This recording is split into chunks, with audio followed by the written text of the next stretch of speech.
Assalamualaikum teman-teman. Saya Zahratul Sulta dengan NIM belakang 062. Saya dari kelas 3B. Di sini saya akan mengajak teman-teman semua untuk menyelami salah satu karya yang paling mistis dan indah dalam khazanah sastra Melayu klasik, yaitu Syair Si Burung Pinggai karya Hamzah Fansuri. Agar apresiasi kita utuh, di sini saya akan membedah syair ini menjadi 5 tahap, yaitu pengenalan, pemahaman, penafsiran, penghayatan, dan juga penikmatan. Jadi mari kita mulai. Tapi sebelum itu saya akan membacakan syair Si Burung Pinggai karya Hamzah Fansuri ini. Tayrul Uryan unggas ruhani, di dalam kandang Handrot Rahmani. Warnanya pinggai terlalu sufi, tempatnya kursi yang maha alih. Sungguh pun Uryan bukannya gila, mengaji Al-Quran dengan tartila. Tempatnya mandi sungai Salsabila, di dalam Firdaus Ra'su Zanzabila. Begitulah syair Si Burung Pinggai karya Hamzah Fansuri ini. Berikut ini adalah hasil apresiasinya. Yang pertama, itu ada pengenalan. Jadi, siapa sih Hamzah Fansuri itu? Hamzah Fansuri itu adalah tokoh kunci seorang pujangga sufi yang hidup di abad ke-16. Diperkirakan ia hidup di Aceh Darussalam. Ia juga merupakan pelopor dalam penulisan syair yang bernafaskan tasawuf dan mistisme Islam. Syair Si Burung Pinggai itu adalah salah satu masterpiece-nya. Pinggai itu sendiri berarti kekuningan atau warna kuning yang mendekati dengan warna merah. Sering dihubungkan dengan cahaya dan pancaran spiritual.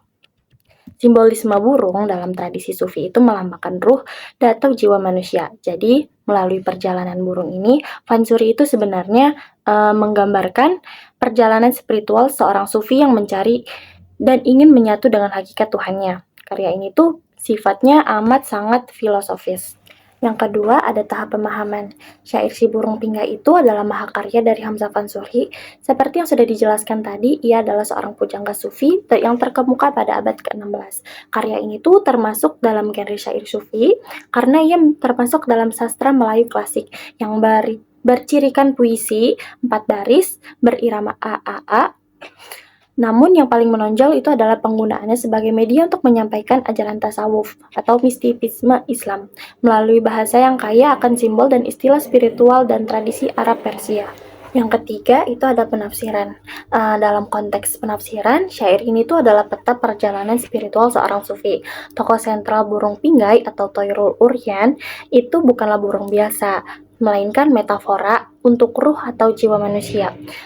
Dia itu tuh lebih digambarkan sebagai Uryan atau telanjang, bukan karena gila, tetapi karena ia telah berhasil melepaskan diri dari segala keterikatan duniawi seperti hawa nafsu, terus keinginan untuk hal-hal yang lain, atau mencapai kesucian sejati. Nah, ruh yang suci ini tuh mencapai kediaman spiritual yang tertinggi, yaitu kandang Hadrat Rahmani dan kursi yang maha ali, yang melambangkan kondisi kedekatan dan kehadiran dengan ilahi. Selanjutnya, aktivitasnya yang mengaji Al-Quran dengan tartilah dan mandi di sungai Salsabila.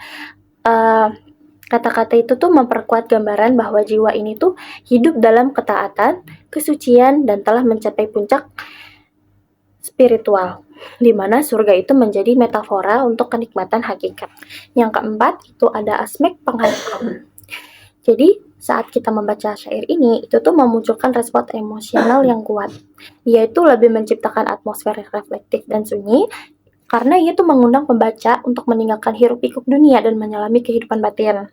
Aspek emotifnya itu adalah saat ia mengembangkan rasa rindu kepada ilahi, yaitu kita merasa terdorong untuk mencari jati diri dan membangun hubungan yang lebih dekat dengan Tuhan. Penghayatan ini tuh membawa pada rasa ketentraman batin dan menyadari bahwa ada loh ruang untuk kesucian dan kesadaran spiritual yang mendalam, sesuai dengan kondisi burung pinggai yang damai, karena ia sudah Uryan atau telanjang itu karena dia sudah suci dari hiruk-pikuknya dunia. Nah, yang terakhir itu ada penikmatan karya. Nah, penikmatan karya itu terhadap syair Si Burung Pinggai itu datang dari berbagai sisi. Secara pribadi, karya ini tuh menarik karya karena menantang pembaca untuk melakukan analisis simbolis yang mendalam.